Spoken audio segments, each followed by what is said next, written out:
안녕하세요. 조용히 쌓는 부입니다. 요즘 시장을 보다 보면 마음 한켠에서 이런 생각이 슬쩍 올라올 때가 있어요. 이 시장을 끌고 가는 진짜 힘은 결국 몇 개의 메가캡 아니야? 또는 S&P 500도 좋지만 요즘은 XLG나 OEF처럼 상위 메가캡에 집중된 ETF가 더 효율적인 거 아닌가? 이런 고민 한 번쯤은 다 해보셨을 겁니다. 특히 최근 10년처럼 빅테크가 시장의 절반을 끌어올린 시기에는 이럴 거면 차라리 상위 몇 개만 진하게 담는 게 맞는 건가? 이런 유혹이 더 강해졌죠.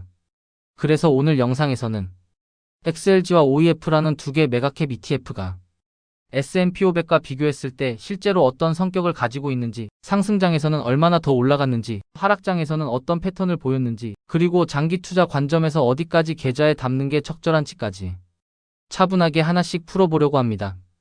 영상을 끝까지 보시면 지금 시장에서 XLG나 OEF 같은 메가캡 ETF를 어떻게 바라봐야 하는지, 그리고 본인 상황에서 어떻게 활용하면 되는지가 훨씬 더 명확해지실 거예요. 시작하기 전에 구독하지 않으셨다면 조용히 쌓는 투자 이야기 편안하게 받아보실 수 있도록 구독 버튼 살짝 눌러주시면 감사하겠습니다. 이제 시작합니다. 요즘 시장을 보고 있으면 미국 주식은 결국 몇 개의 초대형 기업이 다 끌고 간다는 표현이 과장처럼 들리지 않습니다. 엔비디아 한 종목이 전체 S&P 500 수익률을 이끈다는 말이 자연스럽게 받아들여질 정도니까요. 애플, 마이크로소프트, 아마존, 메타, 구글. 우리가 늘 듣는 그 이름들. 어찌 보면 미국 시장 전체가 아니라 미국 초대형주 시장에 투자하고 있는 게 아닐까 싶은 느낌도 들죠. 그래서 XLG와 OEF라는 ETF가 다시 주목받고 있습니다. 이 둘은 모두 S&P 500에서 가장 큰 기업들만 따로 모은 ETF라는 공통점이 있어요. 하지만 그 안을 들여다보면 분명한 차이가 있고 이 차이 때문에 하락할 때와 오를 때 성격이 꽤 달라집니다. 먼저 아주 간단하게 이야기하면 XLG는 S&P 500 상위 50개만, OEF는 상위 100개만 모아서 담습니다. 그러니 XLG는 훨씬 더 농축돼 있고 OEF는 조금 더 넓게 분산되어 있는 메가캡 버전의 S&P 500이라고 보면 됩니다. 여기까지만 보면 이렇게 생각될 수도 있어요. 그럼 상위 종목이 더 많이 담기는 XLG가 더 좋은 거 아니야? 아니면 조금 분산된 OEF가 더 안정적일까?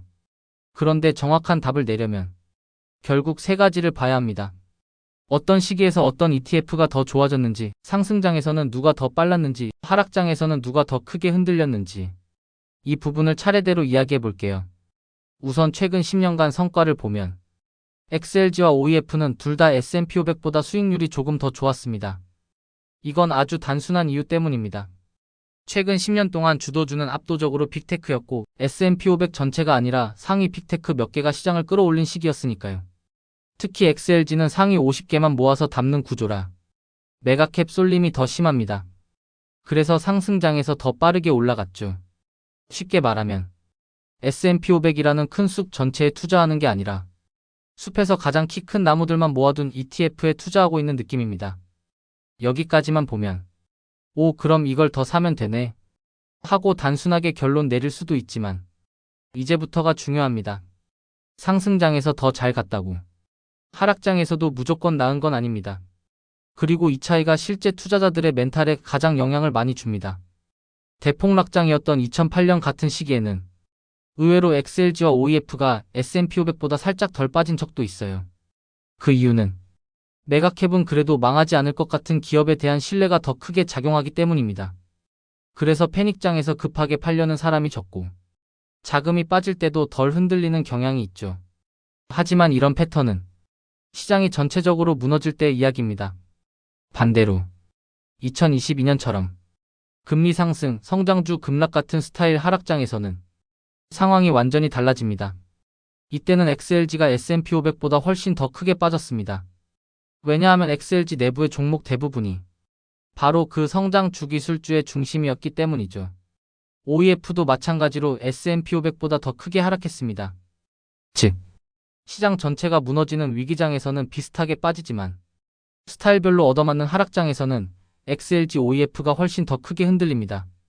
이 이야기를 듣고 그럼 그냥 S&P 500이 낫네 라고 생각하실 수도 있지만 사실 진짜 중요한 질문은 그게 아닙니다. 진짜 중요한 건 내 투자 목적이 무엇이냐는 것입니다. 내가 투자를 하면서 나는 이 시장을 끌고 가는 가장 강한 기업들만 담고 싶다. 약간의 변동성은 감수해도 괜찮다. 빅테크가 장기적으로도 시장을 계속 끌어갈 거라 본다. 이런 생각을 가지고 있다면 XLG나 OEF는 포트폴리오의 효율적인 농도 증가 역할을 할 수 있습니다. 반대로 나는 그냥 시장 전체의 평균을 적당히 먹으면 된다. 너무 출렁이는 건 싫다. 더 올라가는 맛보다는 꾸준함이 좋다. 이런 분들에게는 역시 S&P 500이 훨씬 편안합니다. 그리고 한 가지 더 중요한 부분은 배당입니다. 배당 관점에서만 보면 XLG와 OEF는 S&P 500보다 더 낮습니다. 왜냐하면 XLG와 OEF의 구성 종목들이 대부분 배당을 많이 주는 기업이 아니라 성장률이 높은 기업들이기 때문입니다. 그러니 인컴을 목적으로 ETF를 고르신 분들에게는 XLG나 OEF는 좋은 선택이 아닙니다. 자, 이렇게 성과, 변동성, 배당까지 하나씩 차분하게 보니까 이제 XLG와 OEF를 어떻게 활용해야 할지가 조금은 감이 오실 겁니다. 조용히 쌓는 부의 관점에서는 이 두 ETF는 계좌의 코어가 아니라 코어 위에 얹는 위성이라는 표현이 가장 정확합니다. VOO나 IVV 같은 S&P 500 ETF가 계좌의 뼈대가 되고 그 위에 나는 메가캡에 조금 더 비중을 주고 싶다. 이런 선택으로 XLG나 OEF를 소량 추가하는 형태가 가장 실용적입니다.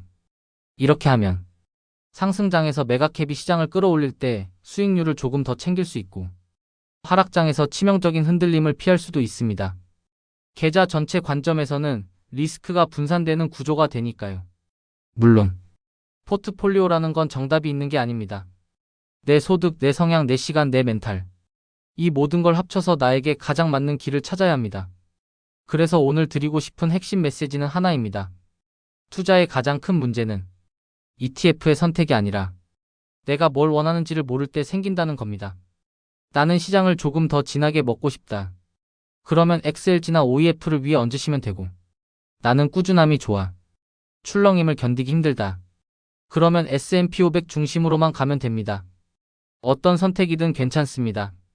중요한 건 그 선택이 지금의 나를 위한 것인지 미래의 나를 위한 것인지 명확하게 알고 움직이는 것입니다. 그래서 제가 늘 강조드리는 게 있죠. 관점 하나만 분명하면 투자는 훨씬 편안해집니다. 예를 들어 나는 매달 정해놓은 날, 정해놓은 금액만큼 시장 전체 ETF를 꾸준히 샀다. 그리고 메가캡 비중을 소량 얹고 싶을 때만 XLG나 OEF를 추가했다. 이런 단순한 패턴만 잘 유지하셔도 결국 복리는 묵묵하게 쌓여갑니다. 투자의 세계는 시간이 오래 걸리는 것처럼 보여도 정작 가장 어려운 건 지키는 것, 꾸준한 멘탈 유지입니다. 상품의 선택은 그 다음 문제예요. 그래서 오늘 내용 정리하자면 시장은 일부 메가캡이 강한 시대다. 상승장에서는 XLG OEF가 더 빠르게 올라간 적 많다. 하지만 하락장 중에서도 특정 스타일 하락에서는 더 크게 얻어맞는다. 배당은 S&P 500보다 낮다. 계좌의 코어가 아니라 위성 비중으로 가져가는 게 더 합리적이다. 정한 날, 정한 금액, 정한 방식으로 꾸준히 하는 게 가장 중요하다. 이렇게 연결됩니다. 결국 메가캡 ETF는 계좌를 진하게 만드는 도구이지 계좌를 지탱하는 기둥이 아닙니다.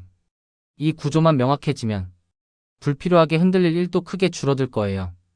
투자는 조용히 오래 깊게. 이 세 가지를 기억하시고 지금의 시장이 어떤 분위기든 내 길을 잃지 않으셨으면 좋겠습니다. 조용히 쌓는 부 마음이 편안해지는 투자 이야기.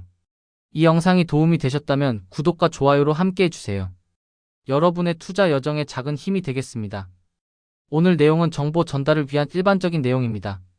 최종 판단과 책임은 투자자 본인에게 있습니다. 오늘도 조용히 쌓는 부와 함께 해주셔서 고맙습니다.